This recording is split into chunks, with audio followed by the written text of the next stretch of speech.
Bonjour, bonsoir pour ceux qui nous suivent aujourd'hui. Je m'appelle Cédric Engon, Gabonais d'origine canadienne ou Canadien d'origine gabonaise. Enfin non, Gabonais avant tout. J'ai le plaisir de vous avoir aujourd'hui sur le plateau des Coprod avec Antoine Boussombo, la légende de l'athlétisme gabonais. Il n'est peut-être pas qu'on l'appelle légende, mais pour moi, c'en est une. Pour grand fan de l'athlétisme que je suis, je n'ai malheureusement pas eu l'occasion de le rencontrer en personne, mais de faire sa connaissance. Et c'est avec grand plaisir qu'on l'a aujourd'hui, justement, à quelques jours du début des Jeux Olympiques à Tokyo. Antoine, comment ça va? Oh, ça va bien. C'est les vacances et on est câblé pour suivre les Jeux de Tokyo. Même si le décalage horaire fait un peu défaut, mais quand même, avec les médias sociaux, on arrive à suivre ce qui se passe. On va t'identifier d'abord. Donc, tu es Antoine Boussombo, né en 1968 au Gabon, ancien athlète de très haut niveau, bon, maintenant retraité au Canada. Donc, on va un peu aller vers la genèse. Le Gabon, c'est un pays d'Afrique centrale, pour ceux qui ne savent pas. Bon, j'imagine que la plupart le savent, mais c'est surtout un pays de football, donc un pays de ballon. Qu'est-ce qui t'a poussé, toi, à aller vers l'athlétisme? Ben, justement, parlant de ballon, comme tu vas constater que la majorité des athlètes qui ont fait d'autres sports, hormis le football, euh, ont commencé par là. C'est-à-dire le football, j'ai commencé par le football quand j'étais au secondaire, quand j'ai commencé à jouer au football. Et je me suis rendu compte que euh, l'effort individuel, moi, j'étais beaucoup plus orienté vers l'effort individuel. Alors, l'effort collectif, c'était toujours la faute de quelqu'un d'autre. Alors, donc, j'ai décidé vraiment de m'orienter vers l'athlétisme parce que si je fais bien ou mal, c'était ma responsabilité. Donc, tout est parti de là. Et ça, c'était vers quel âge à peu près? C'était à peu près la fin de mon secondaire, donc à l'âge de 18-19 ans, Okay. en tant que junior. Il faut aussi juste vous rappeler que j'ai commencé l'athlétisme, j'ai découvert l'athlétisme vraiment à un âge assez tard. C'est qu'ici, c'est la pépinière, on commence à l'âge de 8 ans, mais chez moi, c'était vraiment tard. Ben, justement, c'est les problèmes des installations, problèmes de coach, problèmes de détection, tout ça, ça fait un peu défaut, ce qui fait que j'ai commencé à un âge assez avancé. Ok, mais est-ce que tu avais une référence, que ce soit au niveau national ou au niveau africain ou même mondial, qui t'a poussé à aller vers l'athlétisme et en particulier vers le sprint? Ben, il faut dire ici que le premier engouement que j'ai eu, c'était les Jeux de l'Oxu. Ah, Les anciens s'en souviennent là. Donc, c'était ça qui m'a vraiment propulsé. Et avec ça aussi, l'œil vigilant du regretté le coach Roger Oyembo. oh, j'ai Et entendu parler, oui. oui, c'est ça. C'est vraiment, tout est parti de là. C'est donc, pour moi, j'allais pour le plaisir, mais je ne savais pas que derrière tout ça, j'avait un talent qui peut m'amener aussi loin dans ma carrière. Et justement, avec son œil, il m'a pu m'extraire justement comme C'est ce qu'il socialement y avait. pour m'orienter dans l'athlétisme. C'est ça, donc pour la détection et pour l'orientation. Juste rappeler que l'OXU, c'est l'organisme qui, jusqu'à une certaine période, s'occupait de l'organisation des sports scolaires au Gabon. Maintenant, à quel moment tu t'es dit, oui, je suis vraiment un athlète d'élite et que je peux devenir un pro dans ce domaine-là? Ben, comme je te disais, tu sais, tout va c'est comme au, au secondaire, on avait l'idée, c'était aller plaire les filles. Tu sais, Ah, ok, on allait aller plaire excellente les filles. motivation. Et là, j'avais des noms comme donnés comme Fantôme parce que je venais de Sainte-Marie. Puis à côté Oh, de Sainte-Marie, il y avait un cimetière. Donc, on m'appelait Fantôme parce que j'étais habillé tout en noir. Et après ça, là, c'était passé de Fantôme à le cheval blanc. Alors, c'est venu là. Et à un moment, avec le talent, ça, le coach m'a fait asseoir. Il m'a dit, ben, regarde, tu as beaucoup de talent, il faut que tu sois sérieux dans ce que tu fais. Il dit, tu ne sais pas qu'est-ce que tu traînes avec toi comme talent. Alors, moi, ça ne me disait absolument rien du tout. Jusqu'au jour où, je me souviens, c'était les Jeux africains du Caire. Quand il me dit, ben, regarde, si tu es sérieux là, on risque de te mettre dans l'équipe pour aller au Caire. ah oui, Bien avant le Caire, il y avait les Jeux olympiques de Barcelone aussi, les Jeux de Barcelone. 92. Alors, moi, je ne connaissais absolument rien de que c'était quoi. Moi, j'allais pour le plaisir. Il me dit, mais regarde, tu parles aux Jeux Olympiques. C'est quoi les Jeux Olympiques? Alors, c'est là que je découvre c'est quoi l'origine des Jeux Olympiques. Mais malheureusement, c'est les politiques de chez nous. Cette année-là, j'étais quand même le meilleur athlète masculin au pays. Mais c'est contre tout jugement, on m'a laissé savoir que non, je suis encore jeune, que je n'ai pas beaucoup d'expérience. Donc, même si je cours assez vite, on va laisser partir les anciens. Ouais. Donc, alors, c'est ça. Ouais, ouais. J'ai déjà entendu ce genre de choses avec d'autres athlètes, malheureusement. Maintenant, souvenir du première grande compétition, que ce soit un meeting ou une compétition internationale en tant que sprinter, c'était quand à peu près? Ben, il faut dire que le plus gros choc, juste après, je pense, c'était 6 ou 6 mois d'entraînement, c'était justement ces Jeux africains. Je n'étais pas mentalement préparé à aller affronter les Jeux africains parce que c'est quand même énorme, les Jeux africains. Là, on retrouve vraiment tous les calibres. Je dirais ici, après les États-Unis, quand même, et l'Europe, l'Afrique, on est dans le carré le cercle de 3 nations où les championnats sont assez relevés, au niveau de l'athlétisme. Alors, donc, ce qui fait que je suis sélectionné pour aller au Jeux du Caire. Je pense que c'était 80, depuis l'année 92, je n'ai pas souvenance de la date exactement. Mais oui. Là, je suis là, écoute, je n'avais pas l'esprit à ça. Mais en arrivant là, j'ai eu la chair de poule constatant la grandeur de cette compétition-là. Je comprenais les Jeux africains de nom, mais quand je suis allé là, j'étais perdu. Surtout quand je rentre au stade, mais le stade était plein à craquer. Je me sentais. On connaît les stades en Égypte, c'est énorme. Oh oui, c'est énorme, c'est énorme. Alors, je me sentais vraiment tout petit et mentalement, je commençais à craquer. J'ai dit à mon coach, oh non, ça là, c'est trop. Je pensais que toutes les compétitions étaient comme ça. C'était. Alors. Wow, ça, ok. Mon premier choc. Ok. Donc, il y a eu sans doute beaucoup de fébrilité, un peu la tremblante au moment Évidemment. de se placer sur les starting blocks. Et puis, bon. C'est ça. Ok. Maintenant, on sait que toi, tu as été plutôt un athlète, plutôt du 200 mètres ou plutôt du 100? 100, 200. 100, 200, mais pas le 400 mètres.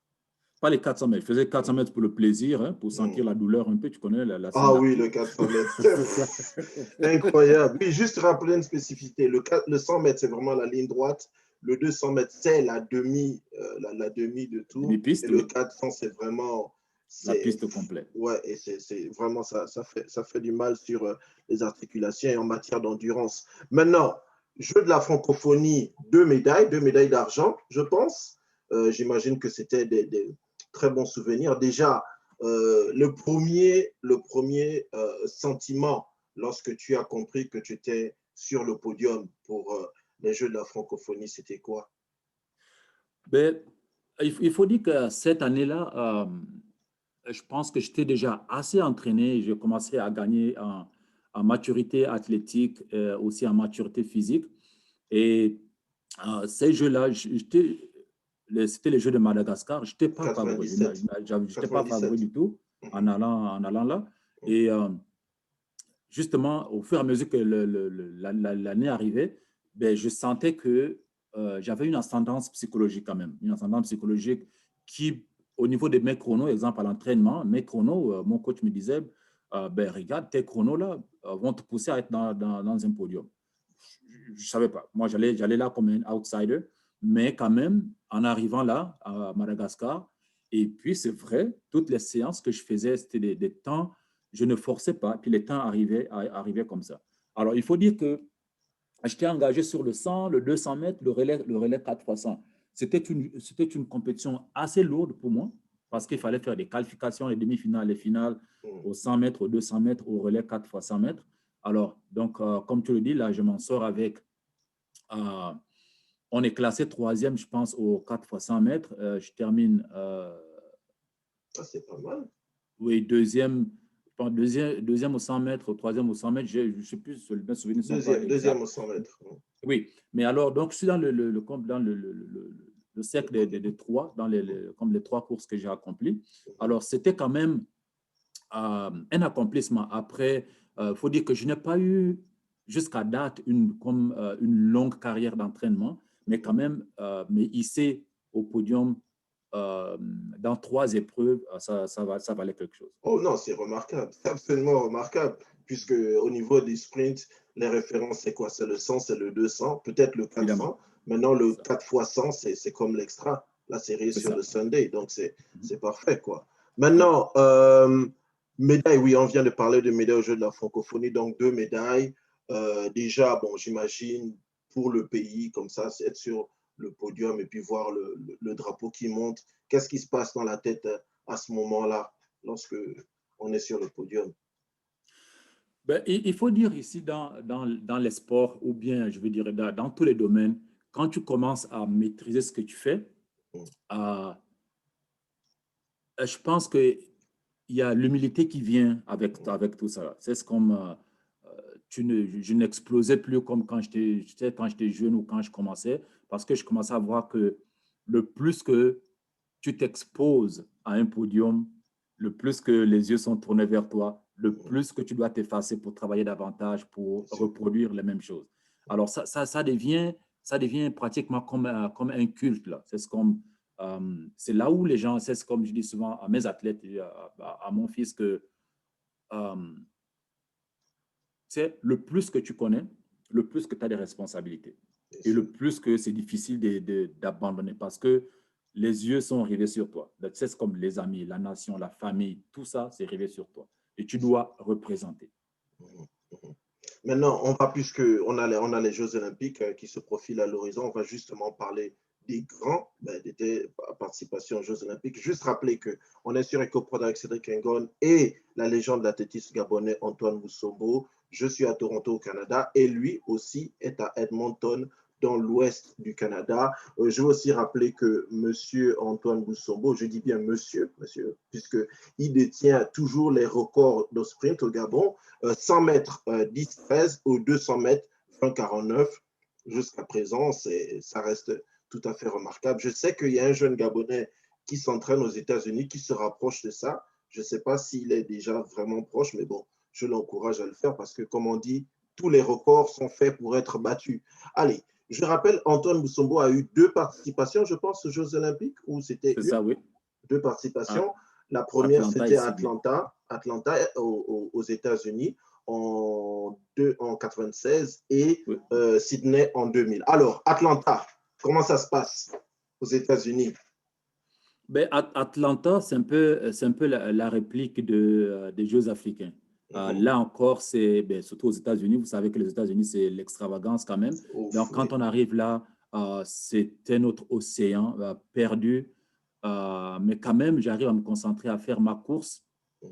Euh, il faut le dire, j'étais un peu déçu. Selon la préparation, quand même, le pays nous a mis dans certaines conditions, même si c'était un peu tardif dans l'année. Mais quand même, on était dans des conditions qui nous permettaient un peu d'être dans cette ambiance-là. Malheureusement, je suis éliminé en Premier série. tour? Mhm. Oui, notre relais a super bien fait. Même chose, on n'a pas pu avancer au tour suivant.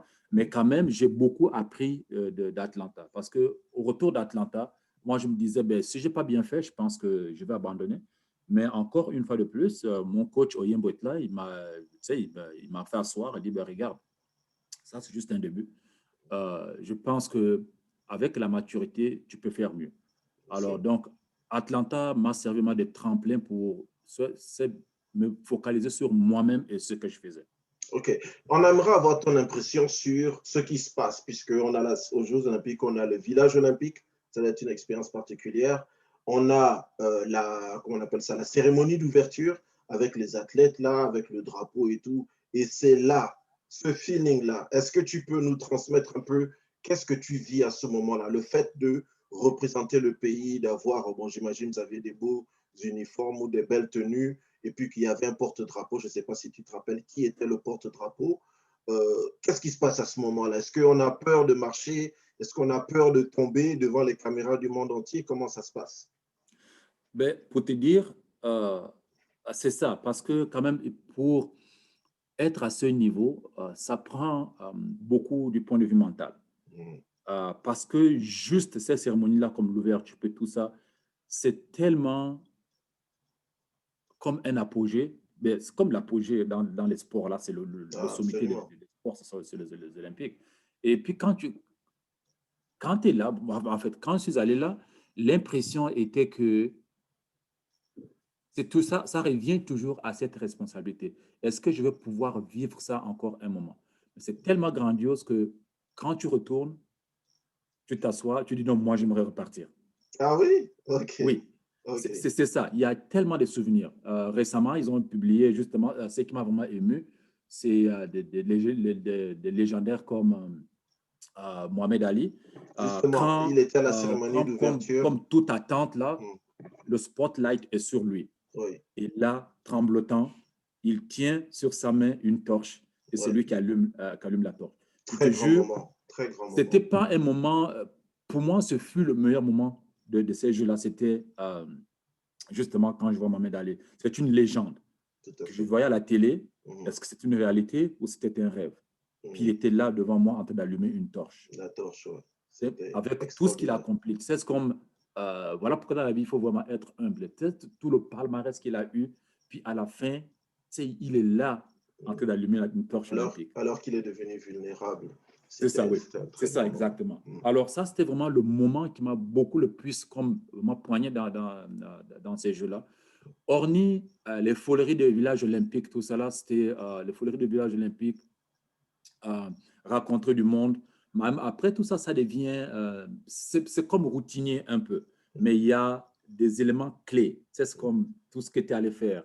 Euh, la réception qu'on a eue durant durant notre préparation. C'est tout ça qu'on garde en souvenir. Bien Que sûr. le sport nous ouvre beaucoup des horizons qui sont inoubliables. Bien sûr, bien sûr. Maintenant, sur la participation, évidemment, 96, déjà, il y a des légendes. Bon, il y en a qui sont en train de partir, il y en a qui sont en train d'arriver. Maintenant, tes souvenirs les plus grands, disons, compétiteurs que tu as affrontés. Moi, en tant que modeste fan d'athlétisme, je me rappelle depuis tout petit, je pense, Mhm. j'avais même pas 4 ans, la première fois que j'ai vu Carl Lewis. Je pense que Oui. c'était les Jeux de 84, je pense, Ça, c'était aux États-Unis, justement, à Los 84. Angeles. Los Los Angeles, oui. Angeles. Après ça, il y a eu Séoul, après il y a eu Barcelone. Je pense que c'est à Barcelone, là, il connaît un peu son apogée. Mais il y a eu pas mal. Il y a eu Frankie Fredericks. Je pense, moi, personnellement, la première fois que je te vois en tant qu'athlète, c'est un meeting où il y a Frankie Fredericks. Je vois un Namibien qui est athlète. Je ne connaissais même pas ce que c'était la Namibie. À l'époque, je Mhm. pense que c'était un pays qui venait d'être indépendant. Donc, en Oui, plus, justement, oui. voilà. Et je vois et Boussombo avec le drapeau vert, jaune, bleu. À l'époque, on n'avait pas Google pour voir ce que c'était, je ne Non, savais je même sais. pas. Je dis, ah, il y a un Gabonais qui fait de l'athlétisme incroyable. Oui, En tout cas, il y avait toi, il y avait Michael Johnson, je pense qu'il vient un peu après, celui qu'on oui, appelait la locomotive de Waco. Bien sûr, oui, mon idole, Carl Lewis. Et puis, il y a eu une autre qui sont venus après, Atto Boldon, qui oui. venait des îles, Stéphane Caristan, et Mhm. plus tard, d'autres athlètes. Donc, est-ce que il y a parmi eux un en particulier qui t'a marqué, aussi bien personnalité que talent, que force physique, parmi tous ces grands sprinters-là? Mais justement, parmi tout cela que tu as cité, ce que j'aime avec le sport, parce que ça ressort beaucoup les caractères individuels. Et parmi ces athlètes, justement, j'ai eu la chance de courir avec Arthur Baldwin, j'ai eu la chance de courir avec Michael Johnson, j'ai eu la chance de courir avec Robson da Silva, le Brésilien. Ah oui. J'ai eu, c'est pas si j'ai rencontré Carl Lewis, mais de toute cette génération, Frankie Frederick, justement, on s'est rencontrés, les Jeux africains, les champions d'Afrique, les compétitions internationales. Alors, c'était cette époque-là. Mais il faut dire que en observant ces gars-là, euh, je me cultivais en même temps. Mm. C'est du point de vue comment est-ce qu'il faut se comparer. Euh, j'ai eu des contacts avec la majorité, comme Rob da Silva, je me souviens quand on est allé au champion du monde, le Brésilien, quand on était allé en Suède. Alors, c'est lui qui m'aidait avec le numéro de dossard et il me demandait, il parlait en portugais. Il me parlait en portugais, il me demandait est-ce que tu es Et toi, tu nouveau. parlais portugais? Je disais oui, oui, oui, parce qu'il voyait que je connaissais absolument rien. Donc, ça il fallait mettre mon cuissard, le numéro de la cuisse, Ok. pas même de ça. Donc, c'est lui qui m'aidait avec tout ça là. Tu sais, Mm. c'est des gars, quand ils sont sur la piste, ils sont alignés sur la piste, tu penses que c'est des dieux. Mais c'est des gars qui sont très humbles. Ah oui? En fait, pour que tu saches là que dans les sports, il ne faut pas montrer ta faiblesse. Mais Parce que les autres, dans ce cas-là, que dire de Usain Bolt, qui était un showman sur la piste? ben, Qu'est-ce qu'on peut Usain dire de lui? Bolt, il faut dire que Usain Bolt, lui, euh, je ne sais pas s'il faut appeler ça un talent. Ce n'était pas du talent, c'était plus qu'un talent. Mm. Donc, il était tellement. c'est- moi, Mais je tu n'as l'appelle. pas couru contre lui, par contre. Non, non, non, je Mm. ne l'ai C'est pas la connu. génération Quand, d'après. quand je terminais, lui, il Mm. commençait. Il commençait, oui. Mm. Il faut dire que lui, il est assez particulier. Mm. Donc, peu importe ce qu'il faisait, il a tellement un physique et un talent tellement exceptionnel Mm. qu'il pouvait se permettre de faire tout ce qu'il faisait. Toute En plus, relaxation. il est venu donner une autre perspective au niveau de l'athlétisme. Que Mhm. l'athlétisme, ce n'est pas juste le gars qui est méchant, qui veut broyer tout le monde. Non. On peut s'amuser, Mm. justement dans l'adversité. Et Bien quand sûr. tu vois maintenant là, beaucoup de personnes commencent à limiter parce que c'est ça, il faut détendre l'atmosphère. Et lui, là, il a mené ça. Mm. Avec Donc, tout son talent, oui. son esprit jamaïcain, relax Voilà, et c'est tout, ça, oui. Ouais, ça faisait un peu particulier dans c'est les ça. meetings. Ouais, ouais. Oui. Et un petit regard, peut-être tu n'es pas obligé de répondre, sur ce qui s'est passé par rapport à notre athlète canadien, Ben Johnson. Donc, au moment où il bat ce fameux record à Séoul, et ensuite tout ce qui se passe après. Bon, à ce moment-là, bon, moi je suis enfant, toi tu es déjà athlète. Comment tu as vu ça de ton œil d'athlète, tout ce qui s'est passé pour lui? Parce que il a battu tous les Américains, ça a créé une sorte de controverse, mais après ça, c'est comme sa carrière a pris un coup et il a quasiment disparu des radars. Oui, tu sais, il faut faire attention avec tout ça, que ce soit dans les sports, dans tous les domaines. Euh, il y a toujours la politique qui suit derrière. Bien sûr. Okay. Il y a des pays qui ont une grosse hégémonie, c'est comme qui dominent dans certains domaines. Et souvent, quand il y a quelqu'un étranger à ce pays ou à cette zone-là, ben, tu sais, les spotlights sont braqués sur lui. Tout à fait. Moi, j'ai encore un document qu'on appelle ça, un livre qui a été justement écrit sur Ben Johnson avec tout le scandale qui est arrivé, parce que lui-même fait un témoignage, tout ce qui est arrivé avant, pendant et après, Et après. justement, ce scandale-là. Alors, il faut dire que c'est assez malheureux. Comme athlète, la responsabilité nous revient d'être vigilants. Bien sûr. Moi, je vais te dire, et peut-être que je vais taire des noms. Durant ma carrière, j'ai eu beaucoup de tentations. Ah, Beaucoup de tentations, tu comprends? tu peux en parler un peu Mais ou pas du tout? ça prend de la maturité. Ça prend de la Ok. maturité vraiment sociale, morale, intellectuelle, comment on appelle ça, éthique, pour dévier ces choses-là. Et Bien ce n'est pas sûr. facile. Parce que la tentation est tellement grande. Parce que tout est monétaire. Tout est monétaire. Bien sûr. Mais écoute, tu fais ça là, moi je te donne ça. Mais quand même, j'étais assez conscient pour repousser certaines choses que je n'ai jamais révélées, repousser certaines choses, parce qu'il y a le sport, mais il y a aussi la vie qui continue après Bien ça aussi. sûr. Bien sûr. Et justement, en tant qu'athlète gabonais, on sait que le sport roi chez nous, c'est le foot, ou qu'on appelle en Amérique du Nord le soccer. Est-ce qu'il y a eu une tentation à un moment donné, comme beaucoup d'athlètes d'origine africaine? On se rappelle, je pense, c'était un Kenyan, non pas un Kenyan, Nigérien, je pense, Francis Bobby Coelho, je pense, Oui.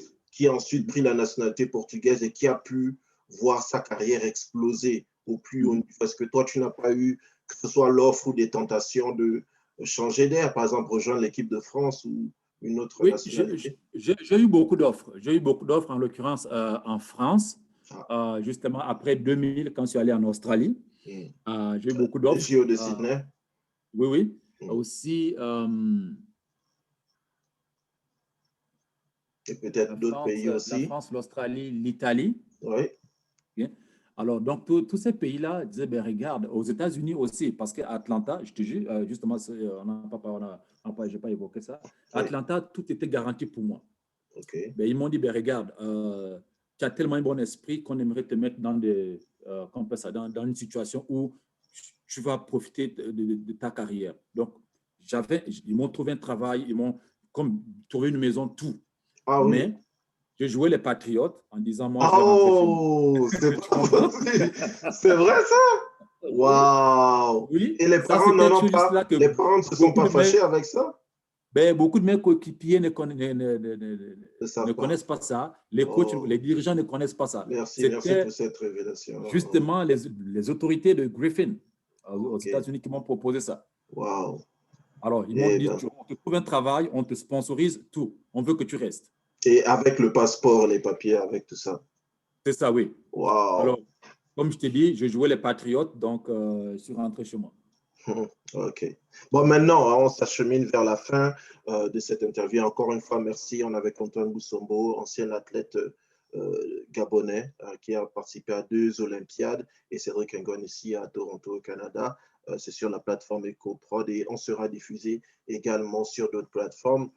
Est-ce qu'il y a eu des regrets quand même par rapport à la carrière? Parce que, bon, toujours les records gabonais, peut-être qu'il y aurait eu l'opportunité d'en faire plus si les conditions techniques et tout l'encadrement le permettaient. Quelques Ben, le regrets. regret, c'est que, si on était tous des dieux, j'aurais commencé ma carrière plus tôt.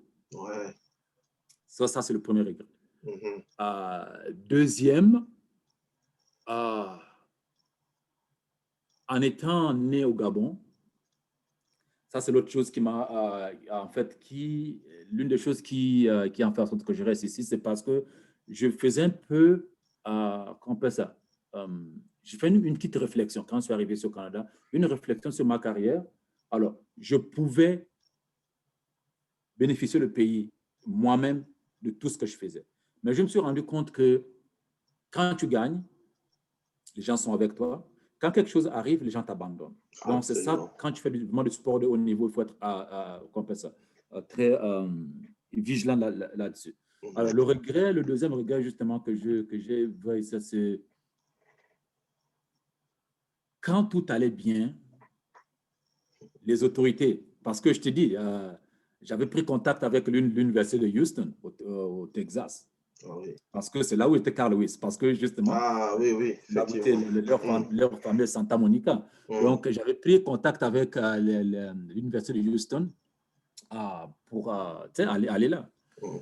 Et là, on me laisse savoir que non, il n'y a pas d'argent pour toi.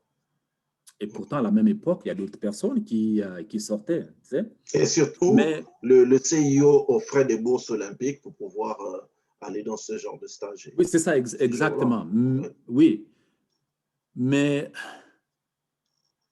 justement, c'est ça, c'est le regret. Parce que, rends-toi compte, si j'avais rejoint ce groupe-là, Mhm. ma carrière aurait pu une autre tournée. Ouais. Bon, Alors, on ne peut c'est pas vraiment ça. refaire le monde. Mais pour te dire, je ne Mhm. regrette pas assez. Moi, ce que je fais, donc en faisant du coaching, je vais te dire que depuis que je suis au Canada, je fais beaucoup de coaching et je vais te dire justement, Mhm. euh, toutes les erreurs que j'ai eues dans ma carrière, j'essaie de les corriger pour que les athlètes que je coach aient un bon futur. Alors, souvent, les athlètes que je coach bénéficient de certaines bourses dans les universités aux États-Unis.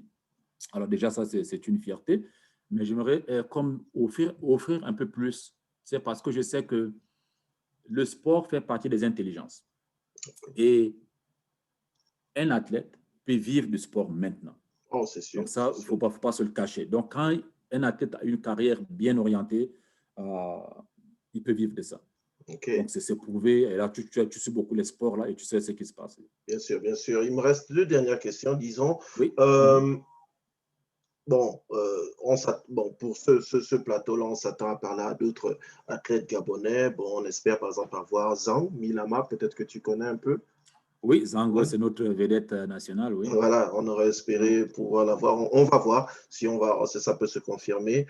Mais toi, si par exemple il y a un nouvel athlète gabonais, je ne sais pas si tu en connais, moi j'en connais un qui est aussi dans le sprint.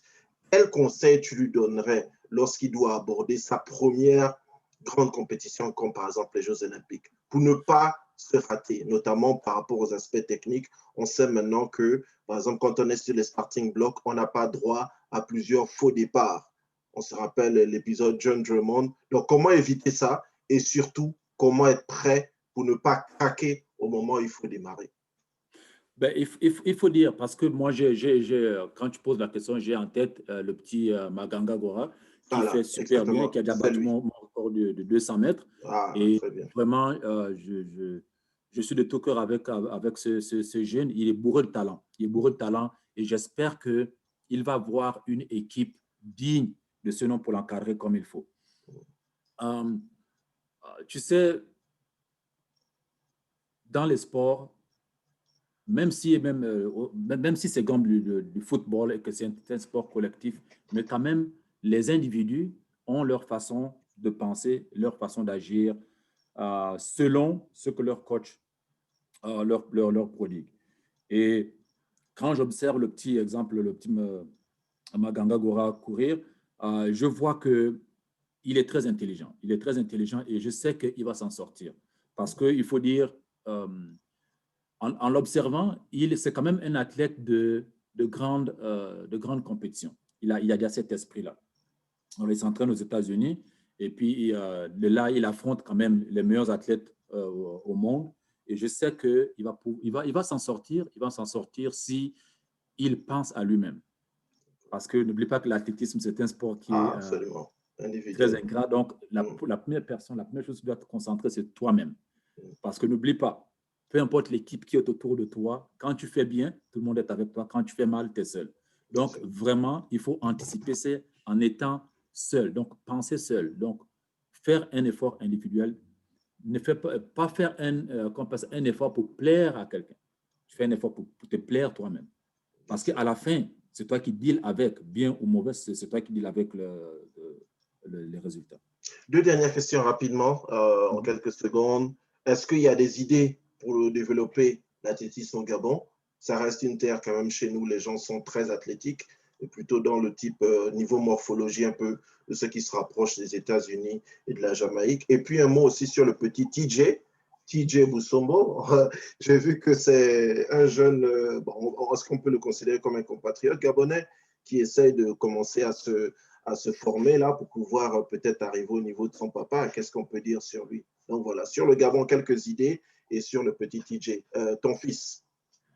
Au Gabon, je pense qu'il faut le souligner, il faut que, comme beaucoup font dans leur pays, il faut qu'on forme un collectif pour aller essayer de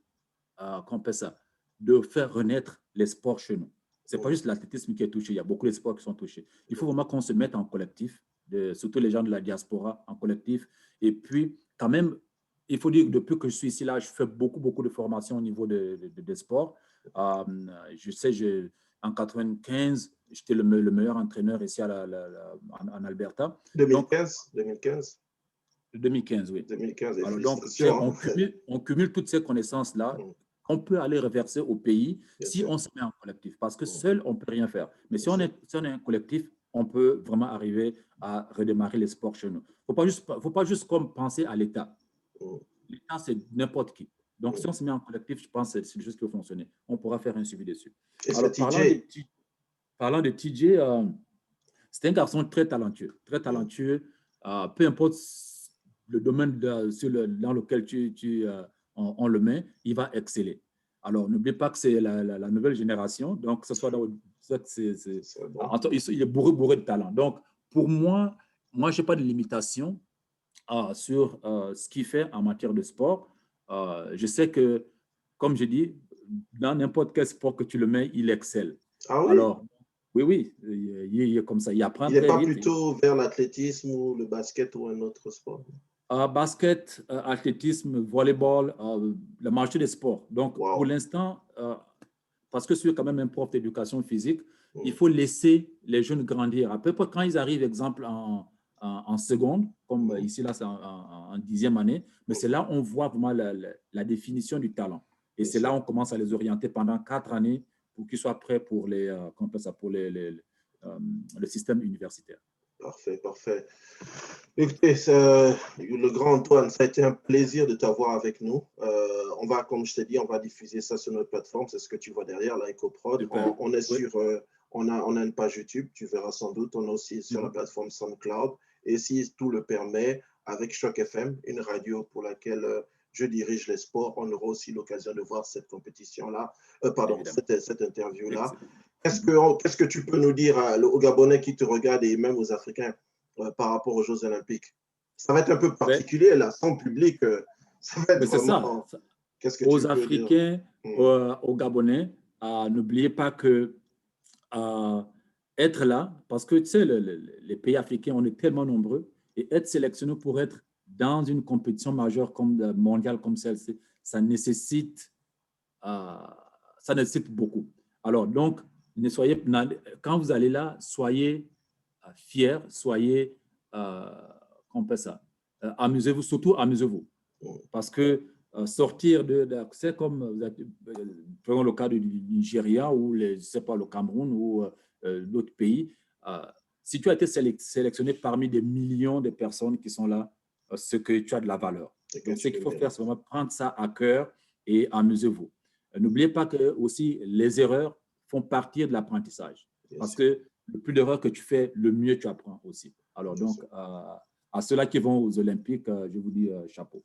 Ok, merci le grand Antoine. En tout cas, on te souhaite le meilleur pour la suite. On sait que maintenant tu es retraité, mais toujours actif, très actif même dans le domaine de l'athlétisme. Et que, Oui. comme tu l'as mentionné, tu as été élu meilleur entraîneur en 2015. C'est une belle, belle félicitation pour ça. Il n'y a pas beaucoup de Gabonais qui arrivent à le faire à l'extérieur. Donc, je vais. En tout cas, merci beaucoup pour ton,